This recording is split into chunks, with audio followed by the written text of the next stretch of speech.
Tutto rinviato, il giudice Antonello Fabbro si è riservato di decidere. La vicenda del crack Veneto Banca entra in aula al Tribunale di Treviso. Alle 9:30, terzo piano, l'udienza. Sul tavolo la richiesta della Procura di dichiarare lo stato di insolvenza dell'istituto al momento della liquidazione del giugno dell'anno scorso.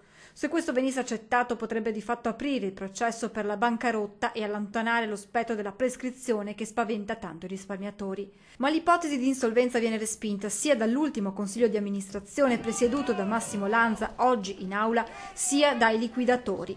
Nella memoria redatta infatti si sostiene che al 25 giugno 2017 la banca era in crisi ma non poteva definirsi insolvente.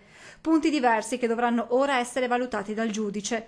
Una decisione, la sua, che non sorprende l'avvocato Luigi Fadalti, rappresentante di diversi risparmiatori, oggi rimasto fuori dall'aula. Il Tribunale, su istanza dei commissari liquidatori e delle difese delle persone convocate, ha ritenuto di escludere la partecipazione mia in rappresentanza di alcuni soci della banca. A me risulta che il pubblico ministero abbia insistito nella richiesta di declaratoria dello stato di insolvenza e soltanto in via subordinata abbia formulato istanza per l'espletamento di una perizia.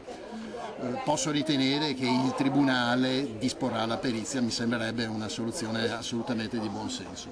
Perizia che dovrà accertare che cosa, avvocato? Che dovrà accertare se alla data della liquidazione coatta amministrativa, cioè al 25 giugno del 2017, la banca era o meno in condizione di assolvere con mezzi ordinari le proprie obbligazioni. Intanto non è stata ancora fissata la data della prossima udienza. Ho anche motivo di ritenere che il pubblico ministero formulerà, per quanto riguarda il procedimento pervenuto da Roma, la richiesta di rinvio a giudizio prima del periodo di sospensione feriale, quindi entro il mese di luglio.